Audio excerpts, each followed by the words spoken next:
Good to see you as always. My name is Todd Dominey. Appreciate you being here. In case you're wondering where I am right now, because this is going to be the backdrop for this video today, this is actually a protected wetland and public park that is very close to the city of Atlanta where I live. It's called Constitution Lakes. And it's a wonderfully serene park, natural wetland with wildlife, and awesome place to come and to hike and to just kind of unplug and get away from the city. But one of the main reasons why people come to Constitution Lakes is because of this trail here. Now, if this just looks like a bunch of garbage to you, well, you're right, it actually is. But what's special about it is that this is a trail that's called the Doll's Head Trail. And it's a trail that runs alongside the lake here. And everything that you see around me and all the way back here towards the beginning of the trail as well, you will find all these interesting, almost like folk art style of installations that have been created using trash and waste that has washed up on the side of the river or on the side of the lake over here. So you will find everything from random car parts to toys to dolls, of course. Lots of doll heads for some reason, hence the name, the Doll's Head Trail. Let's begin by talking about some of the basic specifications, some of the most important things that you need to know about this lens. First thing to know is that the lens I'm reviewing here is the EOS-M version of the lens, which means that it has an EF-M lens mount on it, which makes it compatible with Canon cameras like the M5, the M6, M6 Mark II, M50, M50 Mark II. This is actually an M50 right here. Next thing to know is that this is a 33mm fixed focal length, which means that it only has a single focal length.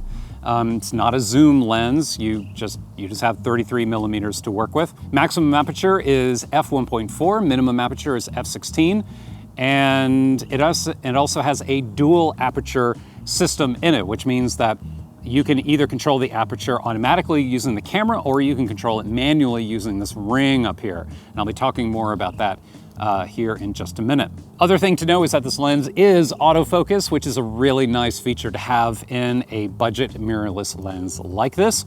If you want to attach a neutral density filter onto the front of it, the filter thread size on the front is 52mm. Minimum focusing distance is 0.4 meters or 1.31 feet, which means that with this lens, you have to get back a little bit more from your subject if you're photographing something that's close to the lens than you would with the Sigma 30mm and the Canon 32mm, both EF-M lenses as well. Those allow you to get a little bit closer to your subject.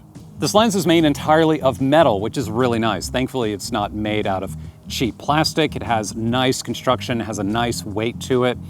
It also has a micro USB port down here on the bottom of the lens, and what this is for upgrading the firmware.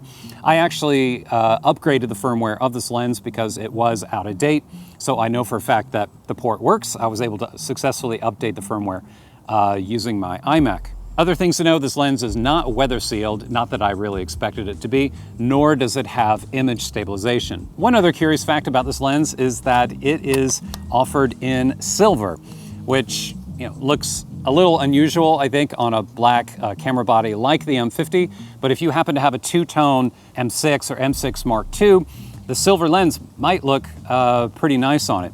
I did contact Viltrox, by the way, and just inquired to see if there may be other colors, if there may be a black version of this lens coming out at some point, and they said that they were considering one for the future. But for now, at the time of this video, silver is what it's sold in. Last but certainly not least is the price. Now, prices can and will change, so be sure to check the link that I provide below in the description to check for the current price of this lens. But at the time of this video, at least at the time that I'm recording this, the 33mm lens retails for $259, which makes this a more affordable lens than either the similar Sigma 30mm or the Canon 32mm lenses. Oh, and by the way, if you purchase this lens directly through Viltrox, I have provided a coupon code below in the description, which will give you an extra 10% off, which makes this lens an even better value.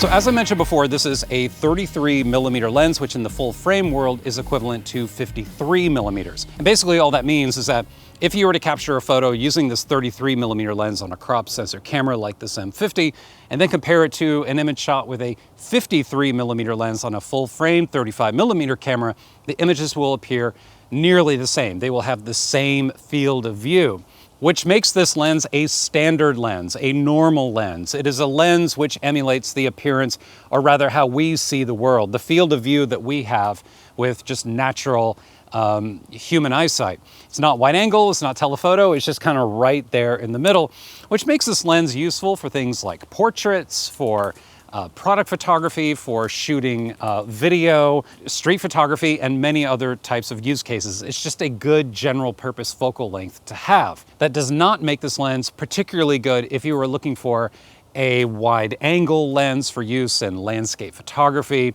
or for architectural photography, interior photography, or if you're looking for a lens that you could use for, say, a webcam setup or a live stream, vlogging, anything like that, where the camera is not that far away from you, where it's only like maybe 2 to 3 feet, then this lens is not the one that you're looking for. You'll want one that has a wider field of view than this.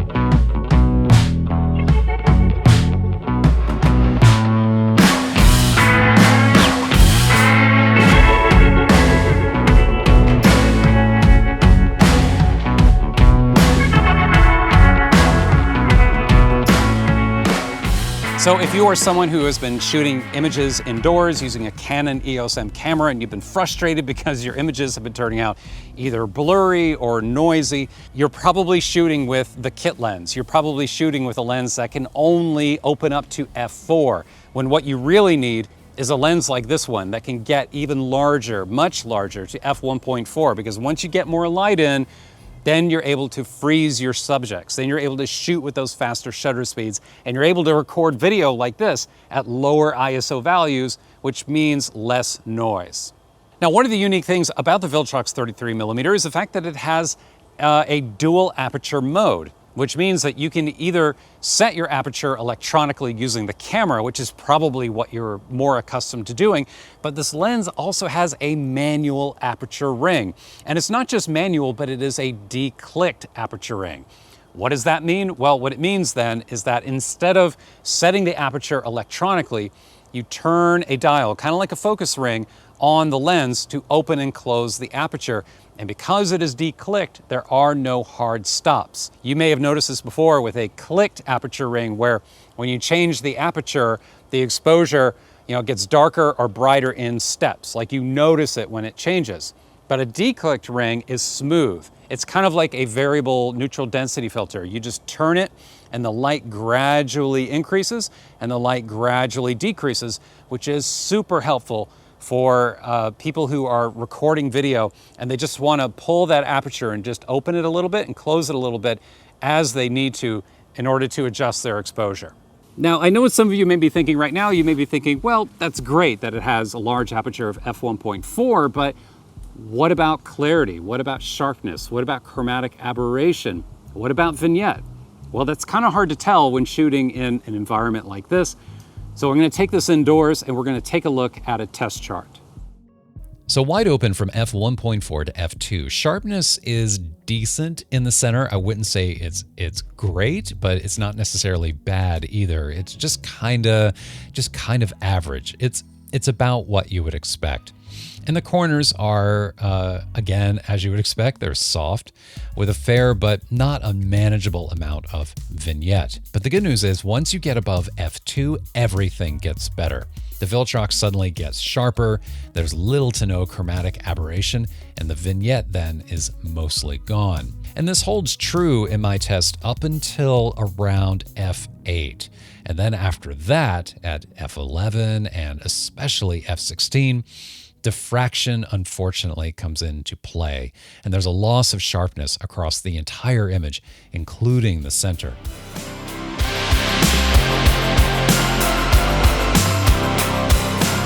I think in general, this is a lot of lens for the money. I mean, it's a prime lens, it's a fast lens, it has a large aperture, and it has autofocus, which is a really nice feature to have, especially in a budget lens like this one.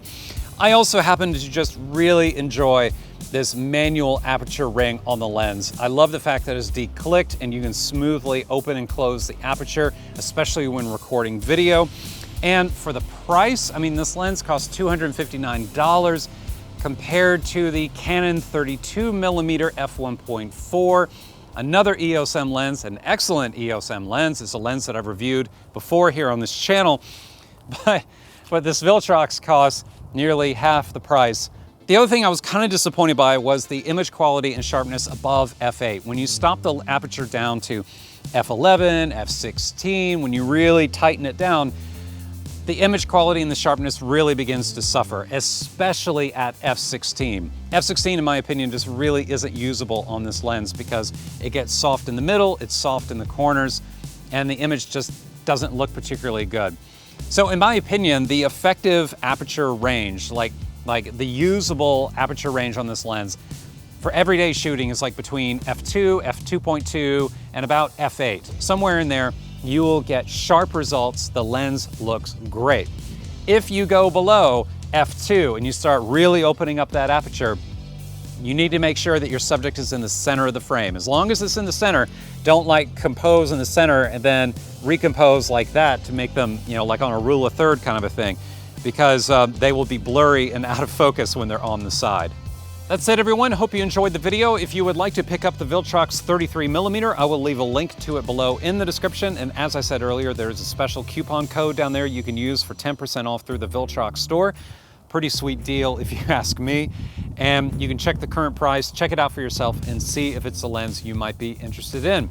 I appreciate your time and attention. If you enjoyed the video, if you learned something from it and found some value in it, please remember to give it a thumbs up and to also subscribe to this channel if you haven't done so already. I'll see you next time.